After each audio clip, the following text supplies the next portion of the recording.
10 ते 12 प्रवासी रेल्वेतून पडले। लोकलमधून पडलेल्या प्रवाशांमध्ये काही महिलांचाही समावेश। रेल्वे प्रशासनाची अधिकृत माहिती।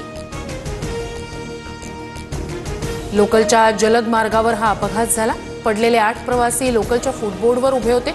जनसंपर्क अधिकाऱ्यांची माहिती। रेल्वेतील गर्दी, प्रवाशांच्या सुरक्षिततेकडे गांभीर्याने लक्ष देण्याची गरज। रेल्वे सेवा सुरक्षित करण्यासाठी रेल्वे प्रशासन लवकरात लवकर ठोस पावले उचलणार। उपमुख्यमंत्री अजित पवार यांची माहिती। प्रशासनाने वाहतूक व्यवस्था सुधारण्याची गरज। मुंब्र्यातील रेल्वे अपघातानंतर मनसेच्या अविनाश जाधव यांची प्रतिक्रिया। मी कधीही नापास होऊ शकत नाही। आजही मला उद्धव ठाकरेंचे फोन येतात। संजय राठोडांचा खळबळजनक दावा। सरकारने मांडलेल्या प्रगती पुस्तकात नापास सांगितल्याने राठोड नाराज असल्याचं स्पष्ट।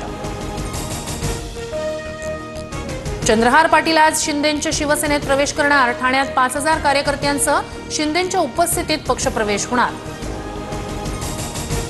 वसंतदादा शुगर इन्स्टिट्यूटमधील कार्यक्रमाला शरद पवारांसह अजित पवार उपस्थित। मात्र अजित पवारांकडून आसन व्यवस्थेत बदल।